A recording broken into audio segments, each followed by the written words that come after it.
దేవునికి మహిమ కలుగును గాక. దేవునికి అనేకమైన కోట్లాది వందనాలు చెల్లిస్తూ మరి ఈ జొన్నగుడ్డ ప్రాంతంలో దేవుడు మాట్లాడుతున్న విషయాలు ఏంటంటే, దేవుడు పిల్లలు, యెహోవా నాకు ఇచ్చిన పిల్లలు విషయమే దేవుడు మాట్లాడాలనుకుంటున్నాడు. కాబట్టి యెహోవా నాకు ఇచ్చిన పిల్లలు, దేవుని పిల్లలు ఎలాగా దేశంలో దీవించబడతారు అనే విషయాలు మాట్లాడుకోవడానికి ముందుగా దేవుణ్ణి ఆరాధిద్దాము. ఆత్మస్వరూపైన దేవుడు మన మధ్యన నివసిస్తుండగా మరి నీ పిలుపు వల్ల నేను నశించుకోలేదని దేవుని పిల్లల విషయంలో ప్రార్థన చేస్తూ మాట్లాడుతున్నాము.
కలుగును గాక. దేవుని పిల్లలుగా ఆయన్ని సేవించే వారికి, ఆయన పిలుపుకు లోబడిన వాళ్ళకి దేవుడు ఆయన కృప కార్చడం వలన మనం జీవించగలము. దేవునికి మహిమ కలుగును గాక. ఆయన కృప మన ఎడల ఉన్నప్పటికీ మనకి అర్హత లేకపోయినా ప్రేమించేది ఆయన కృప. ఎప్పుడు అంటే యెహోవా పిల్లలుగా ఉన్నప్పుడు, యెహోవా దేవుని పిల్లలుగా మనం ఉన్నప్పుడు దేవుడు అలాగా ఆశీర్వదించడానికి ఇష్టపడతారు. యెషయా గ్రంథము చూడండి 8వ అధ్యాయము 18వ వచనం. ఇదిగో నేను యెహోవా నాకు ఇచ్చిన పిల్లలను సియోను కొండ మీద నివసించే సైన్యములకు అధిపతి యెహోవా వలన సూచనలుగాను మహత్కార్యములుగాను ఇశ్రాయేలు మధ్య మేమున్నాము అని సాక్ష్యం చెప్తున్నారు. మనం ఈ దినాల్లో కూడా తిరుగుబాటు చేసే ఇశ్రాయేలు లాంటి ప్రజలు మరి దేవుని మాట వినకుండా మరి ఎంతగానో దేవుడు ప్రేమించినా సరే వాళ్ళకి ఏది కావాలంటే అవన్నీ కూడా ఆ బానిసత్వం నుండి విడిపించి, అంటే పాపము, శాపము, మరి ఎటువంటి చెడు వ్యసనాలు మరి ఆయనకున్న మరి ఆ చెడు బుద్ధుల నుండి దేవుడు విడిపించడానికి ఆయన ప్రాణం పెట్టిన దేవుడు వాళ్ళు ఏది అడిగినా ఇచ్చినప్పుడు మరి ఇంకా కావాలి, ఇంకా దేవుడు ఏది చేయలేదని చదువుకుంటూ ఉన్న పరిస్థితిలో ఉన్న వారిని దేవుడు వారి మధ్యనంట ఎవరైతే దేవుని పిల్లలుగా ఉన్నారో సియోను కొండ మీద నివసించడానికి సైన్యములకు అధిపతి యెహోవా వాళ్ళ సూచనలు చూపించాడట, కొన్ని మళ్ళీ మహత్కార్యాలు చూపించాడట. నీతో నేనున్నాను, ఇదిగో నీకు కార్యం చేశాను కదా, నువ్వు ప్రార్థన చేయగానే నేను జవాబు ఇచ్చాను కదా, నీ పిలుపు వల్ల నువ్వు గాబరపడి అటు ఇటు పరిగెత్తనే సరే నేను వెంటాడి మరి నేను అన్ని విషయాల్లో కూడా నేను నీకు తోడై ఉండి నడిపించాను కదా అని అంటున్నాడు దేవుడు. చూడండి ఎంత గొప్ప దేవుడు. దేవుడు మాట విన్నప్పుడు యెహోవా పిల్లలకి అలాంటి భద్రత ఆయన కృప ద్వారా వస్తుందో ఒకసారి ఆలోచించండి. ఇశ్రాయేలు దేవుడిని యెహోవా తన జనులకు నెమ్మది దయచేస్తున్నాడు కనుక వారు నిత్యమే యెరూషలేములో నివాసం చేయుదురన్నారు. కొంతమంది విన్నారు ఇశ్రాయేలు ప్రజలు, కొంతమంది ఆ విషయంలో మొదటి దినవృత్తాంతాల గ్రంథము 23-25 వచనాల్లో మన దేవుని పిల్లల విషయంలో జనులకి నెమ్మది ఇచ్చాడట. నిత్యము యెరూషలేములో నివసించడానికి దేవుడు సహాయం తెచ్చాడు. ఇప్పుడు నిత్యము యెహోవా కొంతమంది యెరూషలేములో ప్రార్థన చేస్తున్నారు, మరి దేవుని రాకడ కోసము, దేవుని రాజ్యము కట్టబడడానికి కోసము దేవుడు వాటిని వాడుకుంటున్నారు. కాబట్టి అలాగే మరి కీర్తనలు 22వ అధ్యాయము 30వ వచనంలో కూడా దేవుడు మాట్లాడుతున్నారు. చూడండి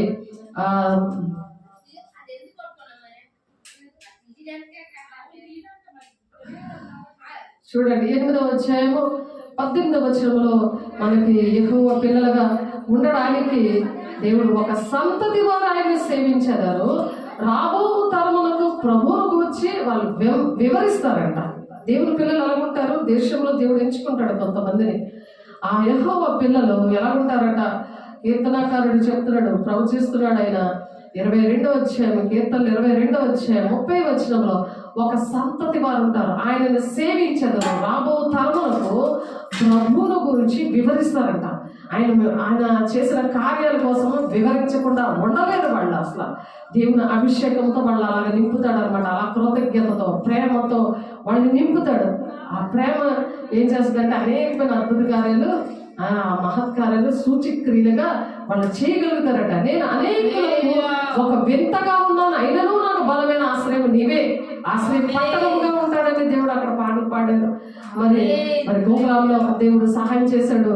మరి ఇంతవరకు దేవుడు మరి భద్రపరిచి మరి దేవుని ఆజ్ఞలు పాటించడం ఏంటంటే విశ్రాంతి దినమును పరిశుద్ధంగా ఆచరించడం మీరు జ్ఞాపకం చేసుకోండి అన్నాడు. పరిశుద్ధ దినముగా ఆ దినమంతా జ్ఞాపకం చేసుకోమంటున్నారు. దేవుడు ఎంతవరకు కూడా దేవుని జ్ఞాపకం చేసుకోవడం, దేవుని మహాకృపను బట్టి దేవునికి మహిమ కలుగును గాక. నేను అనేకులకు ఒక వింతగా ఉన్నాను. మనం వింతగా ఉంటాం, దేవుని పిల్లలకు మనం వింతగా ఉంటాం. దావీదు భక్తుడు చెప్తున్నాడు 71 కీర్తన 7వ వచనంలో, నేను అనేకులకు ఒక వింతగా ఉన్నాను, అయినను నాకు బలమైన ఆశ్రయం నీవే. ఎంత వింతగా మనం కనబడతాం అన్నమాట.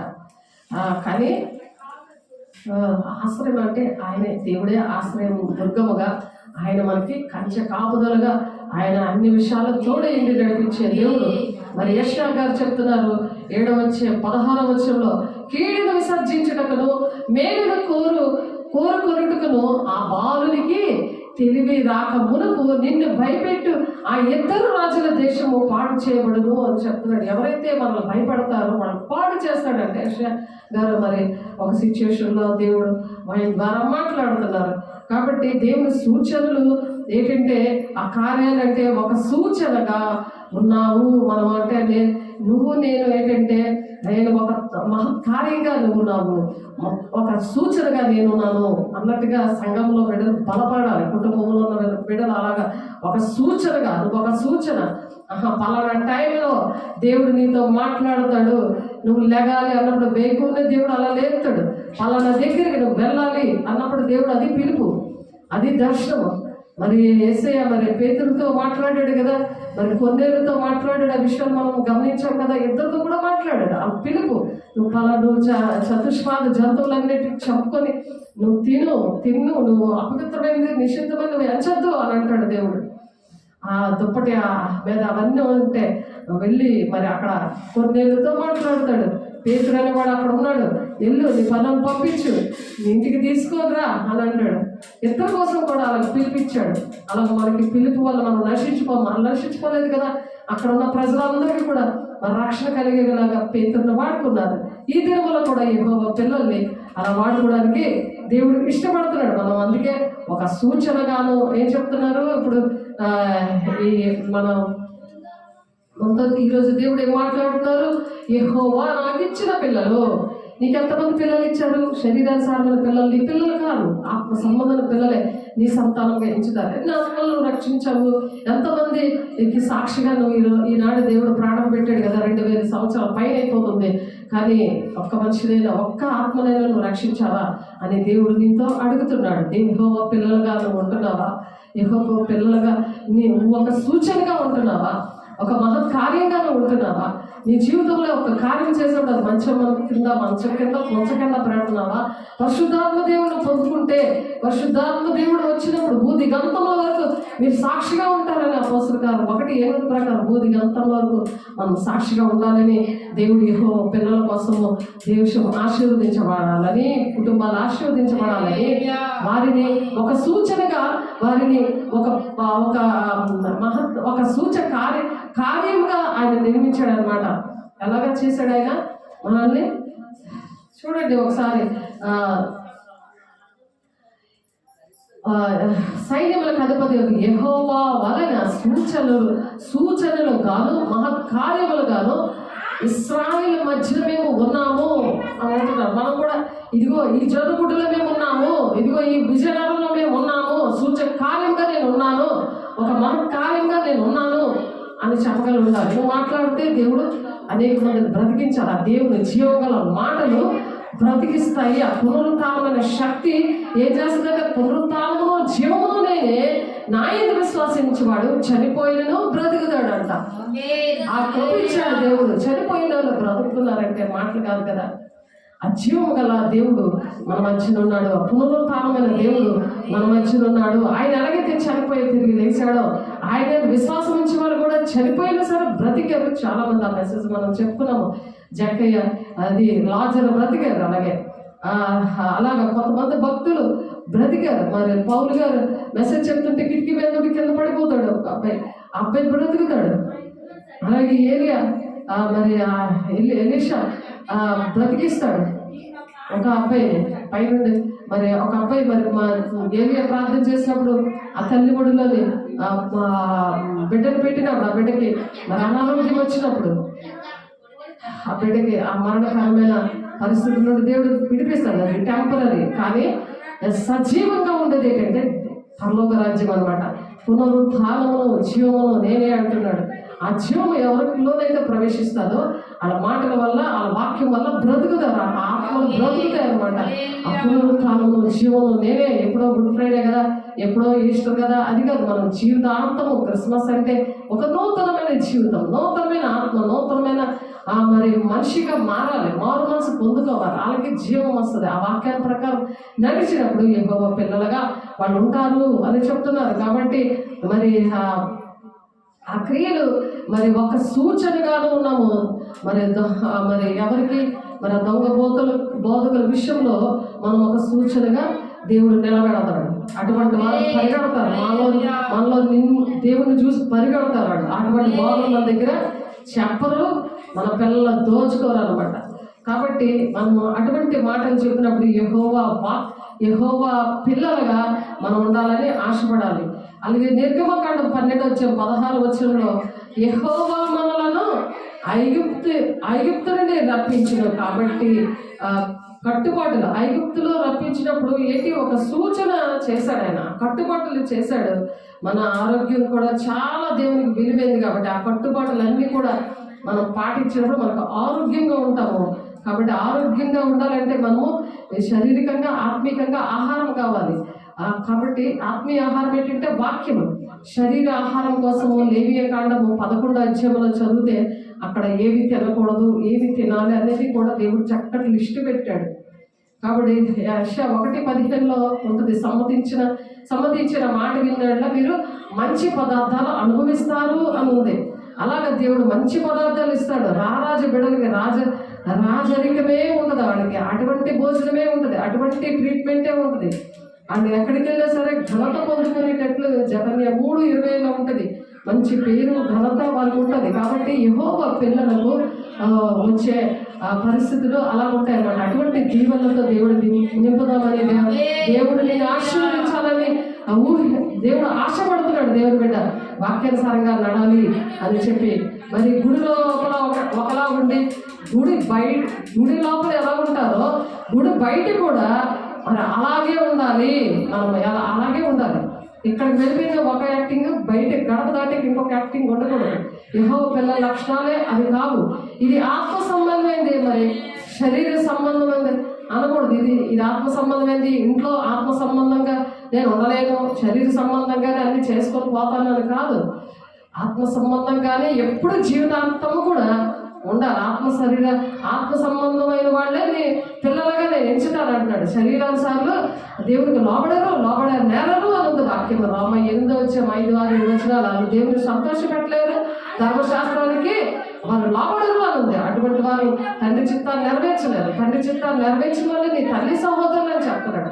కాబట్టి ఎప్పుడు కూడా మనం ఆత్మ సంబంధంగానే ఉండాలి. వాళ్ళే మనకి ప్రతి విషయంలో కూడా యెహోవా పిల్లలుగా తోడేయండి నడిపిస్తాడు. వాళ్ళ ద్వారా దేవుని రాజ్యాన్ని కడతాడు. ఎఫెసీ 4:13 ప్రకారం దేవునికి మహిమ కలుగును గాక. మన జీవితం అంతా కూడా ఆత్మ సంబంధంగానే ఉండాలి. భోజనం చేసిన పానం చేసిన దేవుని మహిమార్థమే మనం చేయాలి. దేవునికి మహిమ వచ్చేలాగే మనం ప్రవర్తించాలి. భోజనం చేసిన పానం చేసిన మరి మన మాటలు ప్రవర్తన పనులు దేవునికి మహిమ కలిగేలాగే ఉండాలన్నమాట. అది యెహోవా పిల్లలు ఎలా ఉంటారంటే ఆ విధంగా ఉంటారనమాట. దేవుని మరి గవర్నమెంట్ అది మరి మామూలు గవర్నమెంట్కి మనం లోపడకపోతే వెంటనే ఆ చట్టం ఊరుకోదు కదా. సేమ్ అలాగే దేవుని యొక్క ఆజ్ఞలు, కట్టడలు, ఆయన సూచనలు, ఆయన కార్యాలు, ఆయన విధులు ఇవన్నీ కూడా దేవుని యొక్క గవర్నమెంట్ లెక్క. ఆ గవర్నమెంట్లో అది నేర్చుకోవడానికే భూలోకంలో ఉంటాము. మన పరలోక రాజ్యం మా మధ్యకి మరి ఈ లోకంలో వచ్చినప్పుడు మరి ఆ 1000 ఏళ్ల పరిపాలనలో దేవుని రాజ్యము మరి భూలోకంలోనే కట్టబడుతుంది. అది ఏ ఆకాశము ప్రకటన 21:3 ఉంటుంది. క్రొత్త ఆకాశము క్రొత్త భూమి. ఆ భూమిలో మనము నివసిస్తామన్నమాట. యుగాలు కూడా నివసిస్తాం. కింద వచనాలు చూస్తే దేవుని కార్యాలన్నీ కూడా దేవుడు ఎలాగ రాజ్యాలు కడతారో అవన్నీ ఉంటాయి. మీరు చదవండి, దేవుని మేలు పొందుకొని యెహోవా పిల్లలుగా మేము ఉంటామే అని ఈరోజు తీర్మానం చేసుకోండి. దేవుడు కంపల్సరిగా ప్రతి ఒక్కరిని కూడా దేవుడు పిల్లలుగా దేవుని రాజ్యంలో ఉండడానికి దేవుడు ఇష్టపడుతున్నారు. మరి కాబట్టి మనం తప్పులు పొరపాట్లు అవన్నీ కూడా మనం చేస్తే దేవుని మాటకి విరోధంగా చేసినప్పుడు అవి ఒప్పుకొని దేవుని మాటకి లోబడి సాతాన్ని మరి ఎదిరించాలన్నమాట. దేవుని మాటలన్నీ కూడా వింటూ మనం ముదిరేసేవారు కాదు. మాకు ఎక్కడవుతుందిలే, మేము ఎక్కడ తప్పులు చేస్తాం, మా వల్ల కాదులే, అప్పుడు చూసుకుందాంలే అనుకున్న పరిస్థితులన్నీ దెయ్యం కూడా గోల చేస్తుంటాడు. అలాగనకుండా దేవుని మాటలు విని వల్లే ఈ జీవితం ఇక్కడితో నేను ఫుల్ స్టాప్ పెట్టి ఒక తీర్మానం ఇప్పటి నుండి నేను చేసుకుంటాను. దేవుని మాట నేను వింటాను, దేవునికి లోబడతాను, దుష్టుడిని నేను ఎదిరిస్తాను. ఇక్కడ నుంచి అలాంటివి ఏదైనా నా చెడు వ్యసనాలు నేను చేయాలని అనిపిస్తే అవి నేను మానేస్తాను, అవి నేను ఈ రోజును ముట్టాను అనేది మనం అలా అనుకున్నప్పుడు అది 1000 తరాల వరకు దీవెన. లేకపోతే 3-4 తరాల వరకు తండ్రి దోషం కుమారుల మీదకి రప్పించేస్తాడు దేవుడు. ఆ ఆత్మ మరి యెహోవా పిల్లలుగా మనం అందుకే ఉండాలని ఇష్టపడదాం. అలాగే యాకోబు 4:7 ప్రకారం అలాగా విడుదల రావాలి దేవుని పిల్లల విషయంలో అని చెప్తున్నాడు. కాబట్టి దేని గురించి మీరు చింతపడడం కానీ ప్రార్థన విజ్ఞాపనతో మరి మీ విన్నపాలని దేవునికి తెలియజేయండి అని చెప్తున్నారు. చూద్దాము ఫిలిప్పీయులకు రాసిన పత్రిక 4వ అధ్యాయము. ఫిలిప్పీయులకు రాసిన పత్రిక చూడండి. ఫిలిప్పీయులకు రాసిన పత్రిక 4వ అధ్యాయము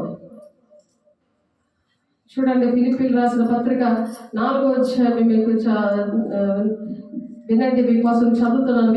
ఎలాగ మనకి ఏ ప్రాబ్లమ్స్ ఉన్నాయి, ఏ విషయాలు ఉన్నాయి అని మనము తెలుసుకోవాలంటే ఫిలిప్పీయుల 4వ అధ్యాయము 6వ వచనం చూస్తే, దేనిని గురించి మీరు చింతపడబడి కానీ ప్రతి విషయంలో ప్రార్థన విజ్ఞాపన చేయించు కృతజ్ఞతలు చెప్పుతూ దేవానికి వందనాలయ్యా. కొన్ని వారం ఒక అమ్మాయికి విషయంలో దేవుడు నీకు స్థుతులయ్యా చెప్తా దెయ్యం నిలబట్టింది. నేను మాట్లాడుతుంటే గిది కూడా చేస్తున్నా, అమ్మ ఈ విషయాల్లో నువ్వు పొరపాటు చేసావు, ఇలా నువ్వు దెయ్యానికి భయపడుతున్నావు కానీ దేవుడు భయపడట్లేదు, ఆ ఉప్పేసుకో చాలు నీకు పోతుంది, మరి ఆ వాంతులన్నీ తగ్గిపోతాయని చెప్పేసరికి ఆ తలపోటు ఎందుకు వస్తుంది? మానక దోషంలో చేయి తలగల నడినెత్తిని నేను పగలు కొడతాను అంటున్నాడు ఆయన. దేవుడే పగలు కొడతాడు. నువ్వు వస్తమాటికి దేవుడి మాటలు వింటున్నావు కానీ అవి ఇంటికి వెళ్ళాక ఇంకొక ప్లేట్కి తిరగేసేస్తున్నావు, మనుషుల వైపు మనుషులకి జడిసిపోతున్నావు. అలాంటి పనులు చేస్తున్నది కాబట్టి వెంటనే అక్కడ ఏం జరిగిందంటే స్తుతులు చెప్తూ దాన్ని అలగొట్టింది. దేవునికి లోపడుతూ దిద్దుబాటు చేసుకుంటూ దాన్ని అలగొట్టినప్పుడు మరి నేను నా ప్రార్థనలో ఏకీపించినప్పుడు దేవుడు వెంటనే అక్కడ కార్యం చేశాడు. దేవుడికి మహిమ కలుగును గాక.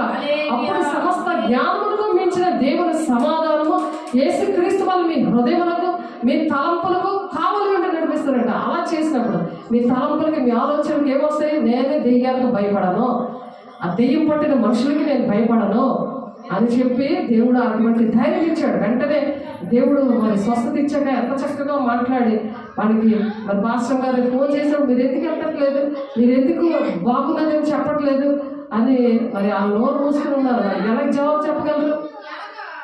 చెప్పండి. దేవుడి కార్యాలు అలాంటివి.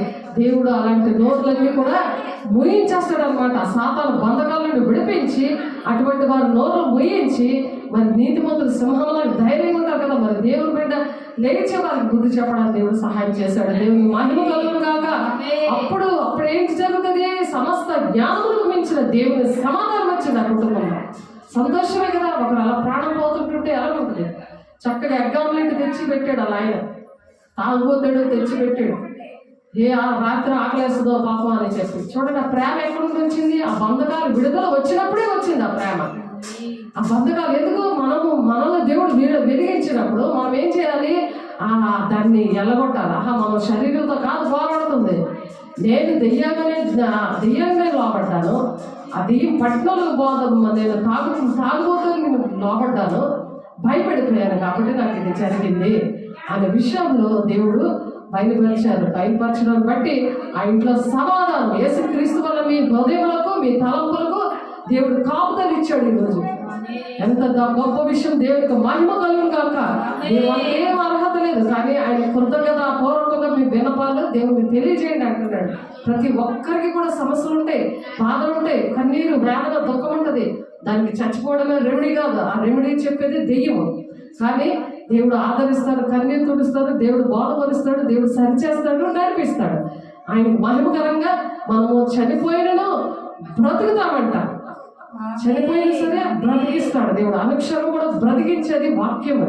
ఆ వాక్యానికి లోబడాలి. వాక్యమే దేవుడే అన్నాడు. కృపా సత్య సంపూర్ణుడే మన మధ్యన శరీరధారి ఆయన నివసిస్తున్నాడంటే ఆ వాక్యమే వినాలి. మనుషుల మాటలు కాదు.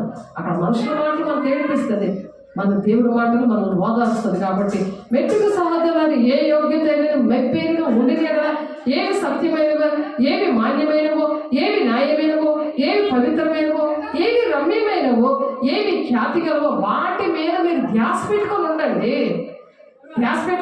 ఇవి రమ్యమైనవి, ఖ్యాతి గలవి, మంచి పేరు తెస్తుంది నీకు రమ్యమైన అందం ఇస్తుంది. మరి పవిత్రంగానే ఉంటావు, పరిశుద్ధ పట్టణానికి వెళ్తావు. ఆ సత్యవాక్యములో నువ్వు అలా సత్యంలో అనేక మంది కుటుంబాన్ని, దేశాన్ని, గ్రామాన్ని మార్చగలవు. ఆయన దేవుడు వెలుగై ఉన్నాడు కాబట్టి నిన్ను నన్ను వెలుగుగా చేశాడు కాబట్టి ఇలాగా ఉండమని మరి ఫిలిప్పీ సంఘానికి పౌలు గారు చెప్తున్నారు. మరియు మీరు నా వల్ల ఏమి నేర్చుకొని అంగీకరించుదురో, నా యందు ఉన్నట్టుగా ఏమి వింటిరో, ఏమి సూచించుదురో అట్టి వాటిని చెయ్యండి అంటాడు. వినేయడం కాదు, మీరు అట్టి వాటిని చెయ్యండి అంటున్నాడు. ఏదో యెహోవా పిల్లలంటే ఆలోచించారా? యెహోవా పిల్లలంటే ఎవరు? యెహోవా పిల్లలంటే ఒకసారి ఆలోచించండి. మీరు యెషయా గ్రంథం 8వ అధ్యాయంలో ఉంది, మళ్ళీ చదువుతాను. ఇదిగో నేను యెహోవాను నాకు ఇచ్చిన పిల్లలను సియోను కొండ మీద నివసించు సైన్యములకు అధిపతి యెహోవా వల్ల సూచనలు చేస్తారంట. సియోను కొండ మీద నివసిస్తున్న యెహోవా దేవుడు. ఇది ప్రకటన 4వ వచనంలో ఉంది ఆయన ఎలా నివసిస్తున్నాడు. ఆయన అలానే నివసిస్తున్న దేవుడు తండ్రి అయిన కుమారుడు మరి సియోను కుమార్తెలుగా మనం చేయాలని ఆశపడుతున్నాడు. మీక 4:10 మీరు ప్రసవ వేదన కలిగి పిల్లలు కనండి, అప్పుడు మీ శత్రువు నుండి నేను విడిపిస్తానన్నాడు. మీరు ప్రసవ వేదన ఉండాలి. అయ్యో ఈ మనిషి ఇలాగ పాడైపోతున్నాడు, ఈ కుటుంబం ఇలా పాడైపోతుంది, సాతాను వలలో చిక్కుపడిపోయింది, ఇలాగ చెడు వ్యసనానికి ఏంటి, చెడు సంబంధమైన వాటి కోసం ఏంటి, ఏటీఎం కార్డు కావాలంటే ఇంకొక అమ్మాయికి అంత ఎంజాయ్ చేస్తుందట. అక్క నువ్వు వాడిని ప్రేమించు, వాడు ఏటీఎం కార్డు అంట నాకు ఇచ్చి నేను ఎంజాయ్ చేసుకుంటాను. సినిమాలు చూసి ఇలా నశించిపోతున్నారు. ఆ తల్లిదండ్రులు ఏంటంటే దూరంగా పంపించారు, హాస్టల్లో పంపించారు. ఒక్కతే కూతురుని అగ్గగ్గలాడుకుంటూ చూస్తుంటే తల్లిదండ్రులు ఎదిరించడం, పేరుకేమో దేవుని బిడ్డని మాకేమి నేర్పించక్కర్లేదు. ఇలా ఉన్నారు జనాంగం. సాతానుడు అలాగా రక్షించి వారి పట్లను నశించి వారి పట్లను మనల్ని ఒక సువాసనగా చేసినప్పుడు, ఇదిగో నేను యెహోవా నాకు ఇచ్చిన పిల్లలలో సియోను కొండ మీద నివసించే సైన్యములకు అధిపతి యెహోవా వలన సూచకార్యంగా ఉంటారు. నువ్వు ఒక సూచనగా, నేను ఒక మహత్కార్యాలు కానీ ఇశ్రాయేలు మధ్య అంటే వెళ్ళలేని తిరుగుబాటు చేసే జనాంగం మధ్య మనల్ని నిలబెట్టాడు దేవుని. జనాంగమ దేవునికి మహిమ కలుగును గాక. దేవుడు ఆ విధంగా మనం దీవించాలని ఇష్టపడుతున్నారు దేవుని బిడ్డ. కాబట్టి మన దేవుని గురించి మనం ఇప్పుడు కూడా చింతపడకూడదు. మరియు మీరు నా వల్ల ఏమి నేర్చుకున్నారు? ఇప్పుడు దేవుని వల్ల మనం నేర్చుకున్నామా? సేవకుల వల్ల మనం నేర్చుకున్నామా? అవి ఏం చేయాలి? అంగీకరించిద్రో మీరు అంగీకరిస్తున్నారా? ఇప్పుడు అలాగే జీవితాంతం అలాగే ఉంటారు. అంతేగాని కాసేపు మర్చిపోవడం కాదు. కృతజ్ఞత లేని వారిగా ఉండకూడదు, మాట తప్పు వారిగా ఉండకూడదు, అనురాగ రహితులుగా ఉండకూడదు. అంచె దినాలు ఇలా ఉంటారంట. తల్లిదండ్రులకు అవిధేయులుగా ఉన్నారు. ఇప్పుడు తల్లిదండ్రులు ఆత్మీయ తల్లికి విరోధులుగా ఉంటున్నారు. అలా ఉండకూడదు. అంచె దినాల్లో మీరు భక్తి తెలిసి దాని శక్తిని ఆశ్రయించేవారుగా ఉన్నారు. అనేకుల ప్రేమ అక్రమంగా ఇలా నడవడం వల్ల ప్రేమ చల్లారిపోయింది. అలా ఉండకుండా యెహోవా పిల్లలు అనుకుంటారట. మరియు మీరు నా వల్ల ఏమి నేర్చుకొని అంగీకరించారో, నా యందు ఉన్నట్లుగా ఏమి వింటిరో, ఏమి చూచిరో అట్టి వాటిని మీరు చెయ్యండి అంటున్నాడు. మీరు చేస్తే గుర్తుంటాయి. ఆ రోజు దేవుడు నన్ను ఇలా రక్షించాడు కదా, ఇలా నన్ను ప్రాణాలు కాపాడాడు కదా, ఏ దిక్కు లేకపోతే నా దేవుడే దిక్కుగా ఉండి నా ఇంట్లో నా సంఘంలో నా ఆత్మీయతలే చక్కగా నన్ను ఓదార్చి నన్ను ప్రేమించి నా దేవుడు మరి అటువంటి నేను మార్గంలో నడుస్తున్నందుకు నన్ను దేవుడు అలాగే నిలబెట్టుకున్నాడు. దేవుడు పక్షంగా నీ సేవకురాలు కుమార్తె అని ప్రార్థన చేసినప్పుడు మరి ఆనాడు మరి ఎలుగుబంటి నుండి దావీదుని రక్షించిన దేవుడు ఈరోజు ఆ బిడ్డను కూడా రక్షించాడు. దేవుడు మహిమ కలుగుగాక. కాబట్టి అది జ్ఞాపకం చేసుకొని ఏం చేయాలంట? వాళ్ళు ఎలాగుండాలంట? అది మీరు యోచన చేసి ఉంటారు కానీ తగిన సమయమున దొరకకపోయాను అని చెప్తున్నాడు. ఏదైనా మనం యోచన చేస్తే అవి దొరకకుండా ఉంటాయి. ఎందుకంటే నన్ను వచ్చి మీరు ఎన్నాళ్ళకు మరలా యోచన చేసి సాగితారని ప్రభు నన్ను మిక్కిలి సంతోషించింది. ఆ విషయంలో మీరు యోచన చేసి ఉంటుంది కానీ తగిన సమయం దొరకకపోయాను. ఎప్పుడో అయిపోయిన తర్వాత ఎప్పుడో జ్ఞాపం చేసుకుంటే ఏదైతే మీరు అడుగుతున్నారో అవి దొరకకుండా ఉంటాయి. ఎందుకంటే ఆ దేవుడు చేసిన కార్యాలు అనుక్షణం ఎన్నో గొప్ప కార్యాలు చేస్తున్నాం. రోజు మనం వివరించుకుంటున్నాం, సాక్షిగా నిలబడుతున్నాం. అది జీవితాంతం కూడా మన రక్షణని కాపాడుకోవాలి. అలా నశించిపోతున్న వారికి రక్షించే వారి పట్ల, నశించే వారి పట్ల ఒక పరిమళ సువాసనగా దేవుడు మనం చేశాడు. కాబట్టి మన దేవుడు తోడై ఉన్నాడు. కాబట్టి దేవుడితో మనం ఆ కార్యాలు చేసుకుంటా పోవాలన్నమాట. కాబట్టి నాకు కొదువ కలిగిన అందున నేను ఈరోజు చెప్పడలేదు. నేను ఏ స్థితిలో ఉన్నానో ఆ స్థితిలోనే సంతృప్తి కలిగి ఉండ నేర్చుకున్నాను. దీన స్థితిలో ఉండనేరుగుదును, సంపన్న స్థితిలో ఉండనేరుగుదును. ప్రతి విషయంలోనూ అన్ని కార్యంలోనూ కడుపు నిండి ఉండుటకును, ఆకలిని ఉండుటను, సమృద్ధి కలిగి ఉండుటకును, లేములో ఉండుటకును నేర్చుకున్నాను అంటున్నాడు పౌలు. అలాగే మనం కూడా మరి అపోస్తలుడు పౌలు, నేను క్రీస్తుని పోలి నడుస్తున్నాను, మీరు నన్ను పోలి నడవండి అని అంటే దేవుడు బిడ్డగా మరి పౌలు గారు నడిచారు కదా, నన్ను పోలి నడవండి అని అపోస్తలుల బోధ దేవుడు నాకు 1999లో అప్పచెప్పారు. మరి ఇప్పుడు 26 సంవత్సరాలు అవుతుంది దేవుడు అలాగే బోధిస్తూ ఉన్నాడు, నడిపిస్తున్నాడు. దేవునికి మహిమ కలుగును గాక. మనం సాక్షులుగా ఉండాలి. మంచం కింద కొంచెం కింద పెట్టుకోలేదు కాదు. పరిశుద్ధాత్మ పొందుకుంటే అలాగ ఉంటుంది, లేకపోతే పరిశుద్ధాత్మ పొందుకోకపోతే నావాడు కాడు అని చెప్తున్నాడు కదా దేవుడు. వాళ్ళు దేవుడి పిల్లలుగా ఉండలేరు, యెహోవా పిల్లలుగా ఉండలేరు. కాబట్టి నన్ను బలపరచమని అంటే నేను సమస్తము చేయగలను. దేవుడు అలాగ అనుక్షణం మనం బలపరుస్తుంటే మనం చేయగలమా లేదా? యెహోవా పిల్లలుగా సింహ పిల్లలు ఆకలి ఉంటారు కానీ ఆయన పిల్లలు ఆకలిగా ఉన్నారు. ఆకలి కోసమే కదా అన్ని కూడా తిప్పలు పడుతున్నారు ప్రతి ఒక్కరు కూడా. అయినను నా ఆశ్రయం నా శ్రమలో నేను పాలు పంచుకున్నది మంచి పని. ఫిలిప్పీలారా, సువార్త నేను బోధింపనారంభించి మాసిదోనియ నుండి వచ్చినప్పుడు ఇచ్చి విషయంలోనూ పుచ్చుకొని విషయంలోనూ మీరు తప్ప మరి ఏ సంఘము నాతో పాలేవారు లేనందున లేకుండా ఉన్నారు. అది మీకే తెలియదు. అలాగే నాకు గ్లోరీ గాస్పెల్ చర్చ్లో ఈ జరుగుట్ల దేవుడు అట్టి విధంగా నన్ను దీవించాడు. దేవునికి మహిమ కలుగును గాక. అభిషేకించిన దేవునికి పిలిచిన దేవునికి వందనాలు చెల్లిస్తూ దేవునికి మహిమ కలుగును గాక. కాబట్టి ఏలనగా దశలోనికైలో కూడా మీరు మాటి మాటికి నా అవసరము తీర్చుటకు సహాయపడ్డారని ఇప్పుడు గోకులంలో అలా సహాయపడుతున్నాడు దేవుడు. దేవుడికి మహిమ కలుగును గాక.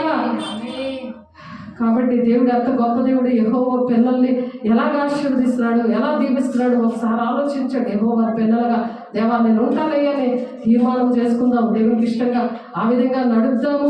మొదటి కొరింథీయులకు రాసిన పత్రిక 5వ అధ్యాయంలో ఒకసారి చూద్దాం. 5వ అధ్యాయంలో కూడా దేవుడు మనకు బలపరిచే మాటలు, దేవుడి మాటలే మనల్ని బ్రతికిస్తాయి. దేవుడి బిడ్డ మనం అనుకున్నవి ఏమైనా జరగాలంటే ఆయనకి ఇష్టమైన ప్రార్థనలు చేస్తేనే అట్లా జవాబులు వస్తాయి.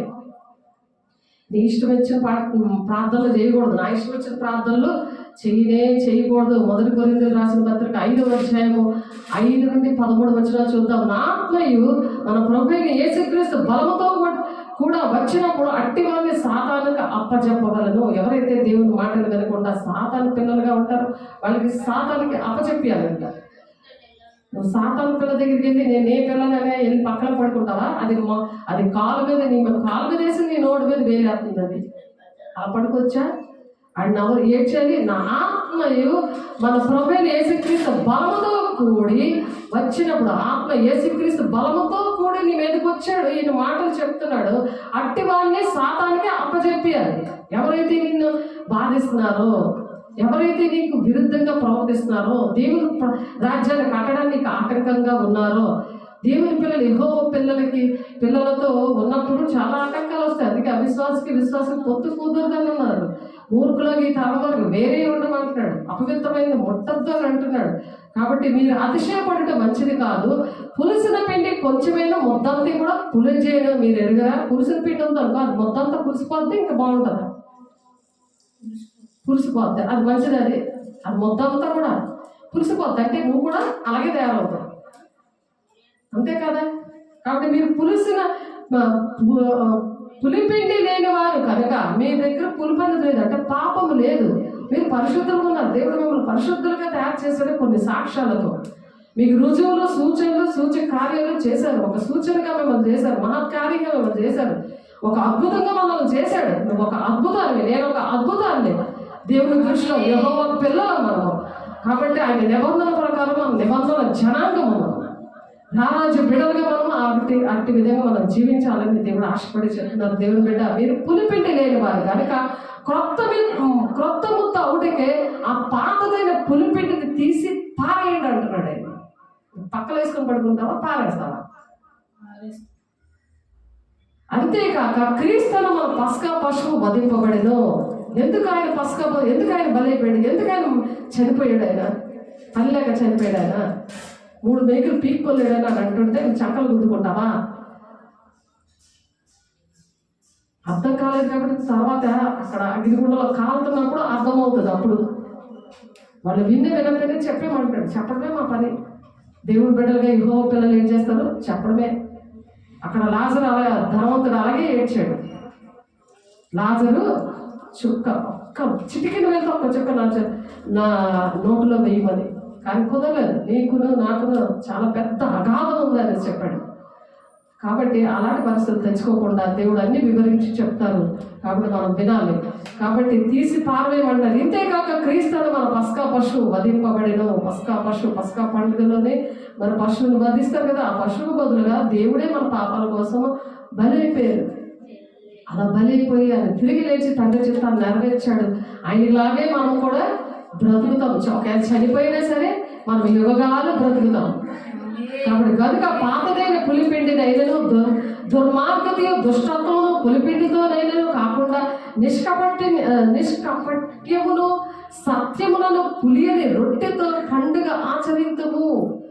ఆ నిష్కపటమైన ఆ పులియని రొట్టెల పండగ అలాంటిది మనం ఆచరించాలన్నమాట. అంటే పాపము లేకుండా బ్రతకమంటున్నాడు. అది పండగ. మనకి ఎప్పుడు కూడా పండగే. ఎప్పుడు ఈస్టరే, ఎప్పుడు గుడ్ ఫ్రైడే, ఎప్పుడు న్యూ ఇయరే. అంటే నూతనమైన జీవితము. కాబట్టి జారులతో సాంగత్యం చేయవద్దని నా పత్రికలో మీకు రాసి ఉంటుంది. అయితే ఈ లోకపు జారులతోనైనను లోగులతోనైనను దోచుకున్న వారితోనైనను విగ్రహారాధికులతోనైనను ఏమాత్రము సాంగత్యము చేయవద్దని కాదు. అలాగైతే మీరు లోకముల నుండి వెళ్ళిపోవలసి వస్తుంది. దుష్టుడు ముట్టకుండా మనల్ని మనం భద్రం చేసుకోవాలి. వాళ్ళ దగ్గర పారిపోమనట్లేదు. మనం వెలుగును వాళ్ళని చేయమంటున్నాడు అటువంటి వారి మీద. కాబట్టి ఇప్పుడైతే అందుకే సాక్ష్యం ఇస్తాడు మనకి. అందుకే మరణం నుండి విడిపిస్తుంటాడు దేవుడు. అద్భుత కార్యం, ఒక సూచనగా మహత్కార్యం మనల్ని ఎందుకు చేశాడు? యెహోవా పిల్లలుగా కారణం అది. కాబట్టి ఇప్పుడైతే సహోదరుడు అనబడిన వాడైనను జారుడు కానీ లోబి కానీ విగ్రహారాధకుడు కానీ తిట్టిపోతు కానీ త్రాగుబోతు కానీ దోచుకున్నవాడు కానీ అయ్యున్న ఎడల అట్టి వారితో సాంగత్యము చెయ్యకూడదు, భుజింపను కూడదని మీకు వ్రాయిచున్నాను. అంత భోజనం చేయకూడదు, త్రాగకూడదు, అంత దగ్గర ఉండకూడదు అని దేవుడు ఇప్పుడైతే మీరు ఎలా ఉండాలి అని చెప్తున్నాడు. యెహోవా పిల్లలుగా మీరు తయారైనప్పుడు మీరు ఎలా ఉండాలి అని దేవుడు ఆర్డర్ వేస్తున్నాడు. మరి దేవుడు రాజ్యం రావాలంటే యెహోవా పిల్లలుగా ఉండి దేవుని రాజ్యంలో అడుగు పెట్టాలి. నా కుటుంబాన్ని కూడా తీసుకెళ్ళాలంటే అలాగా బాధించే వాళ్ళని దూరంగా దేవుడే పెడతాడు. నీ ప్రార్థన బట్టి నీవు నీతిని రాజ్యాన్ని నువ్వు మొదలు పెరిగే వరకు నీ బాధ ఏంటో ఆ పర్లోక తెలుసు అంటాడు మత్తయి 6:33. అందుకే మనం గురి యొద్దకే పరిగెట్టాలన్నమాట. ఆ పిలుపు వల్లే నశించుకోలేదు అని చెప్పి ఆ పాట పాడుకుంటూ పరిగెడతా ఉండాలి. ఆయన కృప ద్వారా నీకు రక్షణ ఇచ్చాడు. వెలుపల వారికి తీర్పు తీర్చుడు నాకేలా? వెలుపల వారికి దేవుడే తీర్పు తీర్చుడు కానీ వెలుపల ఉన్న వాళ్ళకి ఎవరు తీర్పు తీరుస్తాడు? వాళ్ళందరూ ఎలా ఉంటారు? మనం వెళ్ళేటప్పుడు ఆ వెలుపటి వారికి అయితే లెక్క వస్తారు. దేవుడి పిల్లలు లెక్క ఉండరు. వాళ్ళకి దేవుడే తీర్పు తీరుస్తాడు. నువ్వే తీర్పు తీర్చక్కర్లేదు. నువ్వు చెప్పేసావు, అయిపోయింది అంతే. కాబట్టి మీరు లోపలి వారికి తీర్పు తీర్చేవారు కనుక ఆ దుర్మార్గుని మీలో నుండి వేవేయుడి అంటున్నారు. మీలో ఏ దుర్మార్గుడు ఉన్నాడు? నువ్వు సాతాను కష్టపడి లోపడిపోతున్నాడు కదా, ఆ దుర్మార్గుడిని వెళ్ళిపోయాడు కదా. అప్పుడే వాడు ఎప్పుడు వచ్చాడు? పరిచర్యకి లేట్ చేసినందుకు దేవుడు మరి నేను ఇంట్లో ప్రార్థన చేస్తుంటే తన ఇంట్లో ఉండే అక్కడ దేవుడు చూపించాడు. అక్కడ వచ్చింది అది. అక్కడ వచ్చి అప్పుడు 2-3 నెలలు అవుతుంది. కానీ ఆ దుర్మార్గుడు వెలివేయడం మరి నిన్న జరిగింది. దేవుడికి మహిమ కలుగును గాక. దానికి అది చేస్తున్నాము, నేను రమణాగ్నిస్తున్నానే. మరి ఆ దేవుడు లోబడి దుష్టుని ఎదిరించిందా? దాన్ని వెలివేసింది. దాన్ని ఎప్పుడైతే యెహోవా పిల్లలు నేను తయారయ్యానో, నేను చాలా దుష్టుడు ముట్టుకున్న నన్ను నేను ఇలా వాక్యంతో భద్రపరచుకోవాలి అని ఎప్పుడైతే గ్రహిస్తారో వాళ్ళ జీవితాంతం కూడా ఆ దుష్టుడు వెలివేసినప్పుడు ఆడ దుష్టుడు లాగా ఉంటాడు. నీలో దేవుడు చూసి భయపడతాడు. అపోస్తుల కార్యంలో 42 43 ఉంది చూడండి. ఒకసారి చదువుతున్నాను. అపోస్తులులా వాడబడతారు. ఆ ద్వారా కార్యాలు సూచనలుగా మహత్కార్యాలుగా ఉంటారు. ఆ మాట చెప్పుకొని ముగించేసుకుందాం. అపోస్తుల కార్యము 42 43 చదువుతున్నాము. ఎందుకంటే దేవుడు నేర్పించిన విషయాలు ఇవి. దేవుడు పాటించమని చెప్పిన విషయాలు ఇవి. ఆయన కట్టడలు, ఆయన ఆజ్ఞలు, ఆయన విధులు అన్నమాట. ఇవి ఆయన మాటలు. ఇవి అపోస్తుల కార్యము 2 42-43 మీకు తెలిసిన విషయాలు మరొకసారి గుర్తు చేస్తున్నాను. వీరు అపోస్తుల బోధ ఎందును, సహవాసమందును, రొట్టె విరుచుట ఎందును, ప్రార్థన చేయటి ఎందును ఎడతెగక ఉండేది. అప్పుడు ప్రతి వారికి భయం కలిగేను. కలగాల లేదా? ఇప్పుడు వెలివేసావు కదా, వెలివేశాక నీలో వేసి చూసి వాళ్ళకి భయం కలగాల, నువ్వు వెళ్ళి వాళ్ళ మాట ఇంటా కూర్చుంటావా? దానికి దెయ్యానికి భయపడతావా, దేవుడికి భయపడతావా? చెప్పండి, ఎవరికి భయపడతారు? దేవునికి భయపడాలంటే దేవుని వాక్యమనే కంచె వేసుకోవాలి. దేవా నీకు లోపడుతున్నానని నువ్వు దయ్యాన్ని గద్దించాలి. గద్దించినప్పుడు వాళ్ళ నుంచి బయటకు వెళ్ళిపోతాను. నీలో వేసే చూసి భయపడాలి. అప్పుడు ప్రతి వారికి భయం కలుగును. మరియు అనేక మహత్కార్యాలు సూచక్రియలు అపోస్తుల ద్వారా జరిగాయట. ఇది అపోస్తుల పరిచర్య కదా, దేవుడు ఏర్పాటు చేసుకున్నది. అపోస్తుల పరిచర్యకి పిలుపు దర్శనం ద్వారా పిలుచుకున్నాడు. పిలుచుకున్న వల్ల ఆ మీద అభిషేకం ఉంటుంది. వాడు మాత్రమే చేయగలరు, కానీ నేను చేసేద్దామంటే కుదరదు. అది నా వల్ల అయిపోద్ది అంటే కుదరదు. వాళ్ళకి సహకరిస్తే జీవనంలో నీ పేరు వస్తుంది. అంతే, చేతకాలన్నప్పుడు సహకరించాలి. అంతేగాని ఆటంకంగా ఉండకూడదు. దేవుడి మాటలు దీవించిన గాక. ఆమేన్. పరిశుద్ధుడైన దేవ, మహిమగల దేవ, అభిషక్తుడానికి వందనాలు. పరిశుద్ధాత్ముడా నాయన, అయా నా తండ్రి మీ పిలుపు వల్ల మేము నశించుకోలేదు ప్రభా. యెహోవా పిల్లలుగా మమ్మల్ని తీర్చిదిద్దుతున్నాము. అనుక్షణము నీ చేతిలో చెక్కుతున్నావు అయ్యా. అయా నీకు వందనాలు, స్తోత్రాలు. మాకు ధైర్యము, ఆధారము, ఐశ్వర్యము, ఆశ్రయము మీరే ప్రభా.